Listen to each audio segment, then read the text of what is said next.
சட்டப்பேரவையில் நிதி அறிக்கை மற்றும் வேளாண்மை நிதி அறிக்கை விவாதத்தின் போது சில முக்கியமான விவாதம் இடஒதுக்கீட்டை குறித்தும் சாதிவாரி கணக்கெடுப்பை நடத்தி குறித்தும் அதுபோன்று நம்முடைய தமிழ் மொழி ஆட்சி மொழியை குறித்தும் விவாதம் வந்தது. அதில் நான் பாயிண்ட் ஆஃப் ஆர்டர் எழுப்பி சில விளக்கங்களை மாண்புமிகு பேரவை துணைத் தலைவரிடம் கேட்க விரும்பினேன். அது தமிழ் மொழியை குறித்து. தமிழ் வழியில் படித்த தமிழ்நாட்டு இளைஞர்களுக்கு தமிழ்நாடு அரசு காவல்துறையில் வேலைவாய்ப்பு கடந்த அதிமுக ஆட்சி காலத்தில் மறுக்கப்பட்டது. அதிமுக ஆட்சியில் மறுக்கப்பட்ட போது ராமநாதபுரம் மாவட்டத்தைச் சேர்ந்த ஒரு இளைஞரை அவர் என்னை முறையிட்டதன் காரணமாக நான் மதுரைக்கு சென்று மதுரை உயர்நீதிமன்றத்தில் மூத்த வழக்கறிஞர் அஜ்மல் கான் அவர்களை ஏற்பாடு செய்து ஒரு வழக்கு தொடுத்தேன். அந்த வழக்கில் தமிழ் வழியில் படித்தவர்களுக்கு டைரக்ட் எஸ்ஐ என்று சொல்லக்கூடிய பணிக்கு அவர்கள் தகுதியானவர்களாக வர மறுக்கிறார்கள். அதற்கு காரணம் உயர்நீதிமன்ற உச்சநீதிமன்ற நீதிபதிகளிடத்திலே வழக்குகளை ஆங்கிலத்தில் மொழிபெயர்ப்பு செய்வதற்கும் ஆங்கில புலமையோடு வழக்குகளை கையாள தெரியாத காரணத்தினால் தமிழ்நாடு சீருடை பணியாளர் தேர்வு வாரியத்தில் கலைஞர் அவர்கள் கொண்டு வந்த தமிழ்நாட்டில் தமிழ் வழியில் படித்தவர்களுக்கு 20% வேலைவாய்ப்பு உள்ளிட்ட தமிழ் வழியில் படித்தவர்களுக்கு அரசு வேலைவாய்ப்பில் முன்னுரிமை என்கிற அந்த சட்டத்தையே ஒரு துறை தமிழ்நாட்டில் நடைமுறைப்படுத்தாமல் இருந்து வந்தது. இதை நான் கண்டுபிடித்து மூத்த வழக்கறிஞர் அஜ்மல் கான் மூலமாக அன்றைய இருவர் bench mister justice Kirubakaran Pugazhendhi இருவர் கவனத்திற்கு எடுத்துச் சென்ற போது அவர்கள் தமிழ்நாட்டில் தமிழ் வழியில் படித்துவிட்டு தமிழ்நாட்டில் வேலை கேட்காமல் லண்டனில் வேலை கேட்பார்கள் என்று ஒரு வரலாற்று சிறப்புமிக்க தீர்ப்பை வழங்கி தமிழ்நாடு அரசு சீருடை பணியாளர் துறையின் சார்பான டிஜிபி அவர்களையும் தமிழ்நாட்டுடைய அட்வொகேட் ஜெனரல் அவர்களையும் மதுரைக்கு அழைத்து நீங்கள் இதை நடைமுறைப்படுத்த வேண்டும் உத்தரவு பிறப்பித்து அதை நடைமுறைப்படுத்தியவன் வேல்முருகன். அதைத்தான் இன்றைக்கு சட்டமன்றத்தில் நான் எழுந்து சொன்னேன். கடந்த கால ஆட்சியில் இந்த மாதிரி சட்டம் இருந்தோம், காவல்துறையில் அந்த சட்டத்தை நடைமுறைப்படுத்தல. அதனால என் உயிரை விட மேலான என் தாய்மொழியான தமிழை தமிழ்நாட்டில் ஆட்சி மொழியாக, அலுவல் மொழியாக, பாடமொழியாக, பயிற்சி மொழியாக கட்டாயம் நீங்கள் நடைமுறைப்படுத்த வேண்டும். இந்த வழக்கு உச்சநீதிமன்றத்தில் நிலுவையில் இருக்கிறது. அதே மாதிரி பக்கத்திலே நம்முடைய தெலுங்கானாவில் 25/2/2025 ஒரு அரசாணை வெளியிட்டிருக்கிறார்கள்.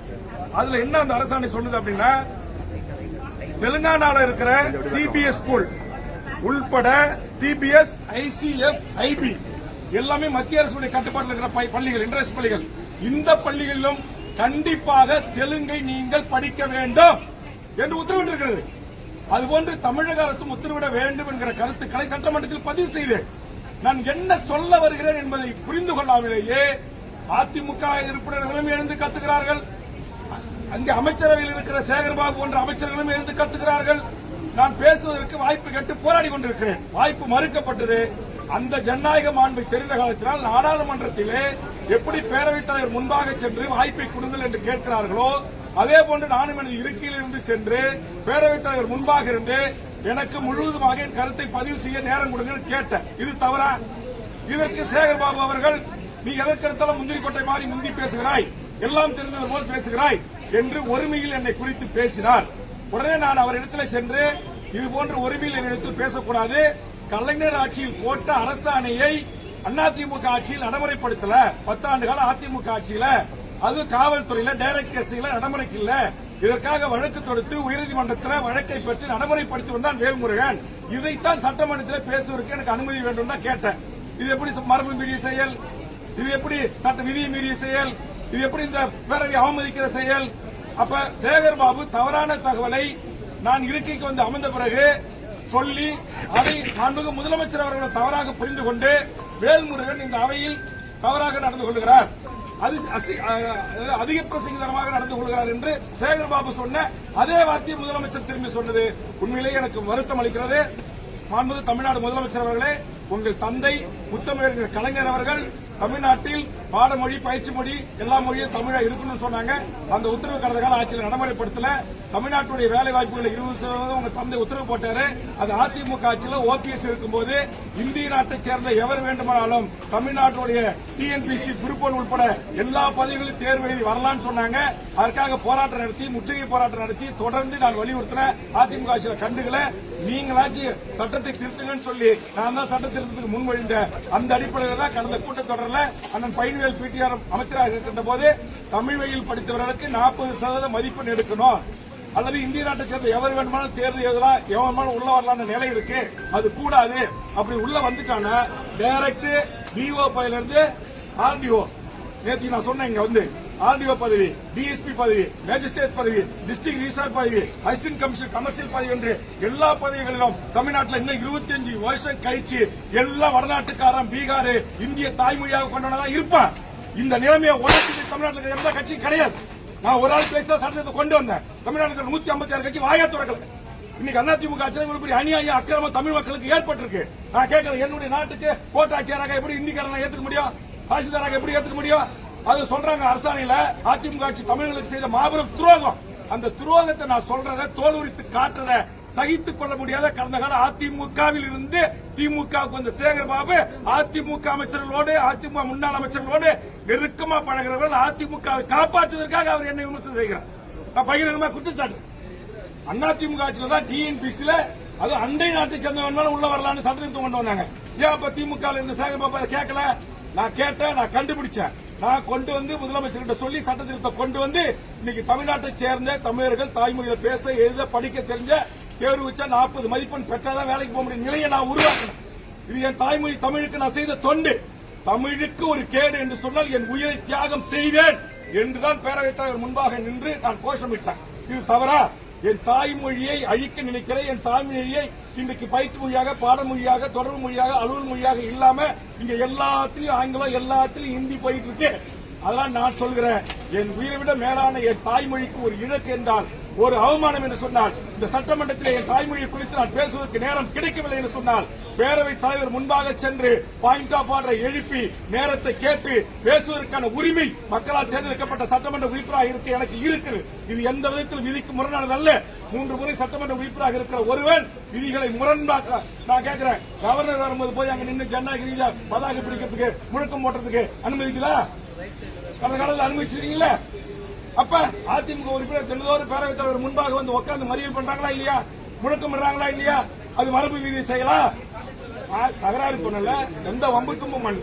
என் தாய்மொழி தமிழ் இங்க பெயர் பலகைகள்ல இல்ல, ஆட்சி மொழியா இல்ல, அலுவல் மொழியா இல்ல, கோப்புகள்ல இல்ல. இங்க வரலாற்று அதிகாரி வந்து உயர்துறை அதிகாரிகளா செயலாளரா காவல்துறையில வந்து உட்காந்துக்கிட்டு இங்க டைரக்ட் எஸ்ஐக்கு நான் தமிழ் வழியில படிச்சவனை எடுத்தானாக்கா அவன் உயர்நீதிமன்றத்தில் உச்சநீதிமன்றத்தில் வழக்கு அபிடோட் தாக்கல் பண்றதுக்கு தகுதியானவன ஆங்கிலத்தில் அவனால பண்ண முடியாது. அப்ப நாங்க தமிழ் வழியில படிச்ச தமிழர்கள் நாங்க எங்க போறது? நீ வாடா என் தமிழை கட்டிக்கிட்டு என் நாட்டில் வேலை செய்ய. தெலுங்கானால உத்தரவு போட்டிருக்கா இல்ல? சிபிஎஸ் ஸ்கூல்லயே நீங்க என்ன பண்ணி உத்தரவை நான் படிக்கிறேன். 27 இணையத்தில் தட்டி பாருங்க. அந்த உத்தரவை காட்டி நான் பேச போராடுறேன், பேச அனுமதி கேட்கிறேன். அனுமதி மறுத்து நான் தகராறு செய்கிறேன்னு சொல்றாங்க. நான் தகராறு செய்ய நோக்கம் இல்ல. என் தாய்மொழி தமிழுக்கு இழக்க ஏற்பட்டது. 10.5% அதே மாதிரி நான் சொன்னேன். உயர்நீதிமன்றத்தில் உச்சநீதிமன்றத்தில் எங்கேயும் தடை இல்ல. அதனால மாண்புமிகு முதலமைச்சர் சாதிவாரி கணக்கெடுப்பு நீங்க நடத்தலாம். எல்லா சாதிகளுக்கும் அவர்கள் எண்ணிக்கை ஏற்றவாறு இடஒதுக்கீடு வழங்குன்னு நான் சொல்றேன். இதை சொன்ன சேகர்பாபு எழுந்து கத்துறாரு. எதுக்கு எழுதுதான் நீனே எழுந்து பேசுறேன். நான் கேட்கிறேன், அங்க அந்த பக்கம் துணை முதலமைச்சர் உட்கார்ந்துருக்காரு, இத்தனை அமைச்சர்கள் இருக்காங்க, யாருக்கும் வராத கோப்பம் ஏன் சேகர்பாபு வருது? என் தாய்மொழியை குறித்து நான் பேசுகிறேன். உங்களுக்கு என்ன பிரச்சனை? என்ன பிரச்சனை உங்களுக்கு சேகர்பாபு அவர்களே? என்ன பிரச்சனை? 10.5% சாதி இடஒதுக்கீடு உச்சநீதிமன்றத்தில் தடையில்லைன்னு சொல்றது உங்களுக்கு என்ன பிரச்சனை? சாதிவாரி கணக்கெடுப்பு நடத்தி தமிழ் சாதிகளுக்கு அவர்களுக்கு எண்ணிக்கை ஏற்றவர்களுக்கு இடஒதுக்கீடு கொடுக்கின்றதுல உங்களுக்கு என்ன பிரச்சனை? என்ன பிரச்சனை? இங்கே மொழி வழி சிறுபான்மையாக இருக்கக்கூடிய எல்லா மக்களுக்குமாகத்தான் நான் சாதிவாரி கணக்கெடுப்பு நடத்துறேன். அப்ப என்னுடைய கோட்பாட்டை, என்னுடைய லட்சியத்தை, என்னுடைய கருத்தை, என்னுடைய பிரச்சனை, நான் எந்த பிரச்சனையை நான் பேச வருகிறேன் என்பதை புரிந்து கொள்ளாமலேயே மிக மோசமாக கூச்சலிடுவது. இந்த பக்கம் அதிமுக எம்எல்ஏ அவர் யார் ஒருத்தர் கோவிந்தசாமியா, அவரு முனுசாமி வேல்முருகன் பேச்ச நீக்கு, இந்த பக்கம் உதயகுமார் வேல்முருகன் பேச்சு அவைக்குறிப்பு நீக்கு. என்ன வேல்முருகன் சட்டத்துக்கு புறமா பேசிட்டான்? என் தாய்மொழி தமிழில் படிச்சவங்களுக்கு 10 ஆண்டு காலம் வேலை இல்ல. என் தமிழ்நாட்டை சேர்ந்த இளைஞர்களுக்கு வேலை தராம நீங்க அண்டை மாநிலத்தை சேர்ந்த இந்தியாவை சேர்ந்த எவரு வேணுமாலும் வந்து இங்க வேலைக்கு சேரலான்னு போட்ட உத்தரவை தோல் உரித்து காட்டின அதை மாத்த செஞ்ச அதுக்காக அவங்களுக்கு ஆத்திரம் தாங்க முடியல. நான் தான் சொல்றேன், கிருபாகரன் ஜஸ்டிஸ் புயந்தி பெஞ்ச் தீர்ப்பு இருக்கு நான் கொடுக்கிறேன். அதே மாதிரி சென்னையில வடநாட்டுக்கார 1200 பேர் பேராசிரியர் துறை ஐடி பாலிடெக்னிக் உள்ள வந்துட்டாங்க. லிஸ்ட் ஓட்டும் போது தான் தெரியுது. சர்மா குர்மா பத்திரிகை மூத்த பத்திரிகையாளர் தெரியும். நான் தான் போராட்டம் பண்ணி தடுத்தேன். நான் தான் சென்னை உயர்நீதிமன்றத்தில் என்னுடைய சார்பாக வழக்கறிஞர் பொதுநல வழக்கு போட்டு அதுல குண்டாசுல உள்ள போட்டேன். நம்முடைய அஞ்சல் நிலையத்தில் வந்து 25 மதிப்பெண் தேர்வு தமிழ்நாட்டில் 24 மதிப்பெண் எடுக்கிறான். பெரம்பூர் ரயில் பெட்டி தொழிற்சாலை வந்து தேர்வு எழுதுறான் தமிழ்நாட்டுக்காரன் ஒரு ஹால்ல, இந்திக்காரன் ஒரு ஹால்ல. இந்திக்காரன் 100 பேர் அப்படியே பாஸ் ஆகி உள்ள போறான், தமிழ் 100 பேர் ஃபெயில் ஆகிறான். என்ன காரணம்? அங்க கொஸ்டின் அண்ட் ஆன்சரை இந்தி சூப்பர்வைசர் சொல்லி கொடுக்கறான், தமிழ் வீட்டுக்கு வரான். பெரம்பூர் ரயில் பெட்டி தொழிற்சாலை ஒரு தமிழுக்கு வேலை கிடையாது. நான் தான் சென்னை ஜிஎம் அலுவலகத்தை முற்றுகையிட்டு AK விஸ்வநாதனோட பேச்சுவார்த்தை நடத்தி ஒப்பந்தம் ஏற்படுத்தி மாவட்டத்தில் இருக்கிற உள்ளூர் தமிழர்களுக்கு வேலை வாய்ப்பு அடிப்படையில் இனி வேலைக்கு எடுக்கணும்னு சொல்லி வரலாற்று சிறப்புமிக்க மாற்றத்தை செய்தவன் நான். அதுவரையில ஒரு தனியா ரயில் பெட்டியில பீகார்ல இருந்து வருவான், 10,000 பேர் தேர்வு எழுதுவான், 10,000 பேர் ரயில் துறைக்கு போயிட்டு இருப்பான். அப்ப இதெல்லாம் தடுக்க வேண்டிய பொறுப்பு நாட்டில் இருக்கிற அதிமுக திமுக ஆட்சிக்கு இருக்கு. நீங்க செய்யல. நான் ஒரு ஆள் எம்எல்ஏ உள்ள வந்து நீங்க செய்ய வைக்கல, செஞ்சிருக்கிறேன். இது உங்களுக்கு தாங்க முடியல. நேற்று நான் சொல்லி காட்டிட்டேன். அதிமுக ஆட்சியில வேல்முருகன் ஆலோசனை சொல்லிதான் மருத்துவக் கல்லூரி வந்துச்சு, வேல்முருகன் ஆலோசனை சொல்லிதான் பொறியியல் கல்லூரி வந்துச்சு, வேல்முருகன் ஆலோசனை சொல்லிதான் லாட்டரி தடுப்பு சட்டம் கொண்டு வந்தாங்க. அதே மாதிரி மணல்குமாரி அரசுரிமையாக்க நான் சொன்ன உடனே 2 கட்சிக்கும் சேர்ந்து இருக்கிற சேகர்பாபு போன்றவர்களுக்கும் இங்க சொன்ன இவங்களுக்கும் உதயகுமார் போன்றவர்களுக்கும் அப்படியே பத்திக்கிட்டு எரியுது. ஆமன், நீங்கள் தமிழ்நாட்டை ஆண்ட போது செய்த தவறுகளை சுட்டிக்காட்டுவேன், நல்லது செய்தால் பாராட்டுவேன். எவருக்கும் எப்போதும் நான் அடிபணிய மாட்டேன். என் உயிரை விட மேலான என் தாய்மொழிக்காக என் குரல் ஓங்கி ஒலிக்கும். நீங்கள் பேரவைத் தலைவர் சட்ட ரீதியாக விதி ரீதியாக என்ன நடவடிக்கை எடுத்தாலும் அதுக்கு நான் கட்டுப்படுறேன். மாண்புமிகு முதலமைச்சர் சேகர்பாபு சொன்ன அதே வார்த்தையை பயன்படுத்தி என்னை பேசியதற்காகத்தான் நான் வருத்தப்படுகிறேன். ஆனால் என் மொழிக்காக, என் இனத்திற்காக, என்னுடைய சமூக நீதி கோட்பாட்டுக்காக நான் தொடர்ந்து போராடுவேன். அதில் எந்தவித சமரசம் இல்லை என்பதை பத்திரிகை நண்பர்களுக்கு நான் தெரிவித்துக் கொள்கிறேன். நன்றி, வணக்கம். ஏன் நாடாளுமன்றம் என்ன? இந்திய நாட்டில் இருக்கிற 120 கோடி மக்களுக்குமே மாண்பு மிக்கது நாடாளுமன்றம். அந்த நாடாளுமன்றத்திலேயே நாடாளுமன்ற உறுப்பினர்கள் பேரவைத் தலைவர் சூழ்ந்து கோஷமிடுவதற்கு பேசுவதற்கு வாய்ப்பு இருக்கு. நான் நேற்றுக்கு பாராட்டினேன்ல, நம்ம தமிழ்நாட்டை சேர்ந்த நாடாளுமன்ற உறுப்பினர்கள் எவ்வளவு அற்புதமா 1 to 1 பாயிண்ட் பண்ணி அழகா சங்கி அமைச்சர்களை லெப்ட் அண்ட் ரைட் வாங்குறாங்க. அவர் எவ்வளவு ஆவசத்தோட பேசுறாங்க. அது பிரதமர், உள்துறை அமைச்சர் எல்லாரும் கேட்டுட்டு தானே இருக்கிறாங்க. இங்கே கேட்க இருக்கிறீங்க. ஏன் கோவம் வருது? என்ன மரபு இல்லையா? அதிமுக உள்ள வந்து மேல உட்காரலங்க, வெளிநடப்பு செல்ல அவங்களதான் வெளிநடப்பு செஞ்சாங்க. வெளியேற்றல, தகராறு பண்ணும்போது வெளியேற்றுவாங்க. பல முறை இருக்கு. கடந்த 2009, 2011 சட்டமன்ற உறுப்பினர் எத்தனை முறை முன்னாடி வந்து உட்கார்ந்து போராடுறாங்க. இதே திமுக உறுப்பினர்கள் எல்லாருமே வெளியேற்றிருக்காங்களா? பேரவைத் தலைவர் முன்பாக போய் ஒரு கவனத்தை ஈர்ப்பதற்கு ஒரு முறை எனக்கு வாய்ப்பு கொடுக்கப்படல, எனக்கு கொடுங்க, என் கருத்தை முழுசா பதிவு செய்ய விடுங்க சொல்ற கேட்க எனக்கு உரிமை இருக்கு. பேரவைத் தலைவர் என்ன நாங்க பேரவைத் தலைவர் தகராறு செஞ்சானே இல்ல அமைச்சர்கிட்ட தகராறு செஞ்ச, எனக்கான வாய்ப்பு கொடுங்க. என்னுடைய பேரை சொல்லி உதயகுமார் சொல்றாரு. என்ன சொல்றாரு? வேல்முருகன் 10 ஆண்டு காலம் அதிமுக ஆட்சியில் தமிழ் வழிபட்டவருக்கு வேலை இல்லைன்னு சொல்லிட்டாரு. இது தவறான தகவல். வேல்முருகன் பேச்சு அவை குறிப்பிடம் நீக்குங்க அப்படின்றார். ஒட்டுமொத்தமா அதிமுக உறுப்பினர் எழுந்து என் பேரை சொல்லி என்னை கண்டிக்கிறாங்க. அப்ப நான் தன்னிலவர்களுக்கு சொல்லணுமா இல்லையா? எனக்கு மைக் கொடுக்கணுமா இல்லையா? அப்ப நான் கேட்கும்போது இவங்க என்னை பார்த்து உரிமையில பேசுவதற்கு யார் அதிகாரம் கொடுத்தா? சேகர்பாபு அமைச்சருக்கு. ஆக சேகர்பாபு சொன்ன அந்த வார்த்தையை அப்படியே உள்வாங்கி மாண்புமிகு முதலமைச்சர் சட்டப்பேரவையில் எதிரொலித்தது, பேரவைத் தலைவருக்கு வேண்டுகோள் வைத்தது எனக்கு ஏற்புடையதல்ல. அது வருத்தம் அளிக்கக்கூடிய செய்தி. இந்த தனியார் பள்ளிக்கூடங்கள்ல அந்தந்த மாநில மொழிகளை படிக்கணும், தெலுங்கானால கொண்டு வராங்க, தமிழகத்தில் கொண்டு வரணும். நீங்க வலியுறுத்தி பேசுறேன். அதை வலியுறுத்துறீங்க. ஆனா அதை ஏற்க மறுக்கிறாங்க, உங்களை கேட்கவும் மறுக்கிறாங்க. தனியார் பள்ளிக்கூடங்களை ஆளக்கூடிய ஆட்சியினர் நடத்துறாங்க அப்படின்றதுனால என்ன கோபத்தினுடைய வெளிப்பாடு என்ன நான் கேட்கிறேன். நான் சொல்றேன், தெலுங்கானா அரசாங்கம் செல்லே காட்டுறேன். தெலுங்கானால இப்படி ஒரு அரசாணை இருக்கு. அதே மாதிரி மாண்புமிகு முதலமைச்சர் அவர்கள் CBSE, IB போன்ற இந்த பள்ளிகளில் நடைமுறைப்படுத்தணும்னு சொல்றேன். அதை கேட்கவே மறுக்கிறாங்க, எனக்கு வாய்ப்பு கொடுக்க மறுக்கிறாங்க. அப்ப ஒரு 6-7 அமைச்சர் GK மணி நானும் பேசும்போது குறுக்கிட்டு எழுந்து பேச வாய்ப்பு கொடுக்குறீங்க. அப்ப நான் ஆதாரத்தை தானே சொல்றேன். கலைஞர் ஆட்சியில போட்ட அரசாணையை நடைமுறைப்படுத்துகின்ற உயர்நீதிமன்றத்தில் தடை இருக்கு, உச்சநீதிமன்றத்தில் தடை இருக்குன்றீங்க. தடையை நீக்கிறதுக்கு நடவடிக்கை எடுங்கன்னு சொல்றேன். அப்ப யா நாடுங்க இது? தமிழ்நாடுங்க. என்னுடைய தாய்மொழி தமிழுங்க. இங்க தமிழே படிக்காம எழுதாம பேச தெரியாம அரசாங்க வேலைக்கு வரணும் அதிமுக ஆட்சியில போட்டாங்களா இல்ல அரசாணை? அப்ப போட்டுட்டு சொல்றாங்க 2 ஆண்டு கழித்து அவர்கள் தமிழ் எழுத படிக்க பேச தெரிஞ்சா போதும் அப்படின்றாங்க. இதை மாண்புமிகு முதலமைச்சர் தளபதி கிட்ட சுட்டிக்காட்டி, அன்றைய பயணியல் துறை மனிதவள மேம்பாட்டுத்துறை அமைச்சர்கிட்ட சுட்டிக்காட்டுதான் வேல்முருகன் ஆகிய நான் தான் அந்த சட்ட திருத்தத்தை மாற்றினேன். நான் மாத்திரனா இங்க வந்திருக்கிற உங்க பிள்ளைகள் யாரோ 25 வயசுல ஒரே ஒரு ஈவாவை கூட ஆக முடியும். ஒரு பத்திரிகையாளர், ஒரு ஊடகத்துடைய தலைமை ஆசிரியர்கள் யாரும் இந்த ஜியோவை கண்டுபிடிக்கல. நான் தான் கண்டுபிடிச்சாங்க. 1,00,000 பேரை தட்டி நான் தான் செக்ரட்டரியேட்டை முற்றுகிட்டேன். 1,00,000 பேரை தட்டி நான் தான் TNPSC அலுவலகத்தை முற்றுகிட்டேன். வேல்முருகன் என்னுடைய பேஜிலுக்கு போய் பாருங்க. நான் தான் நீட்டு. நான் கேட்கிறேன், நீட்டுக்கு இதே எடப்பாடி எவ்வளவு அடுக்கடுக்கான தமிழ்நாட்டுக்கு துரோகங்கள்.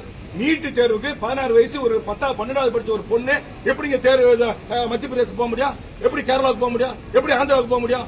ஏதுனாங்க இங்கிருந்து 1000 பேரோட போய் அண்ணா நகரில் இருக்கிற தென்னிந்தியாவுக்கான இயக்குனர் நீட் அலுவலகத்தை முற்றுகிட்டு கொஸ்டின் பேப்பரை கைப்பட்டு அங்க பேச்சுவார்த்தை நடத்தினேன். இன்னைக்கு உடனே அந்த நீட்டுக்கு என் தமிழ்நாட்டு மாணவர்கள் வெளியில போனவங்கள நீங்க திரும்ப பெறணும், அவங்க போனவங்களுக்கு எல்லாம் பேருந்து கட்டணம் கொடுக்கணும், ட்ரெயின் கட்டணம் கொடுக்கணும் அப்படின்னு சொல்லிட்டு இனி என் தமிழ்நாட்டு மாணவர்களை யாரும் வெளிமாநில தேர்வில் அனுமதிக்க முடியாது. 25 லட்சம் பேர் டிஎன்பிசில குரூப் 1 இருந்து குரூப் 4 வரைக்கும் எழுதுறதுக்கு காவல்துறை பாதுகாப்போடு எங்க ஆசிரியர்கள் பாதுகாப்போடு தேர்வு எழுத நடைமுறை இருக்கிற இன்ஃப்ராஸ்ட்ரக்சர் கொண்ட என் தமிழ்நாட்டில் என் மாணவர்கள் ஏன் எழுத முடியாது? ஏன் வெளியே அனுப்புறீங்க? அப்ப நோக்கம் என்ன? நோக்கம் தமிழர்களை வடிகட்டுவது, நீட் தேர்வில் எம்பிபிஎஸ்ல பிடிஎஸ்ல உயர்கல்வியில வெளியேற்றுவது. இன்னைக்கு அதே மாதிரி இன்னைக்கு எல்லா நுழைவுத் தேர்வுகளையும் கொண்டு வந்துட்டீங்க. இன்னைக்கு போய் இப்ப ரயில்வே போய் ஆந்திராவில் எழுதுன்றீங்க. ஆந்திராவுக்கு எப்படி நான் போக முடியும்? அதைத்தான் நான் கேட்கிறேன். அப்ப என்னுடைய உணர்வு என்ன? ஒட்டுமொத்த தமிழ்நாட்டு வாழ்கிற 7 கோடி மக்களின் உணர்வு. இது ஒரு சாதிக்கான உணர்வு இல்ல, ஒரு மதத்துக்கான உணர்வு இல்ல, ஒரு கட்சிக்காரனுக்கான உணர்வு இல்ல. ஒட்டுமொத்தமாக இந்த மண்ணில் வாழ்கிற அத்தனை கோடி மக்களின் வாழ் உரிமை, அவருடைய வேலை வாய்ப்பு உரிமைக்கான பிரச்சனை. இதை ஏன் தமிழ்நாட்டு முதலமைச்சர் அமைச்சரவையில் இருக்கிற அமைச்சர்கள் ஏன் உள்வாங்க மறுக்கிறாங்க? தமிழுக்காக ஆட்சி தரவுகள் இல்லாம நீங்க அந்த ஆட்சி ஒரு கூட்டணி கட்சி தலைவரையே சட்டப்பேரவைக்குள்ள வச்சு விமர்சனம் செய்யறது என்ன? ஒரு காலத்தில் ஏற்றுக்கொள்ள முடியாது. நான் என் மொழிக்காக, என் இனத்துக்காக, என் தமிழ்நாட்டு மக்களின் வேலை வாய்ப்பு உரிமைகளுக்காக நான் போராடுவேன். அதற்காக எந்த தியாகத்தையும் செய்வதற்கு நான் தயாராக இருக்கிறேன். ஆதரித்து மட்டும்தான் பேசணுமா கூட்டணி கட்சி தலைவர்? அதை வந்து இப்ப யாரு என்ன எழுத்து சட்டமன்றத்தில் குரலிட்டாங்களோ அவர்கிட்ட கேளுங்க.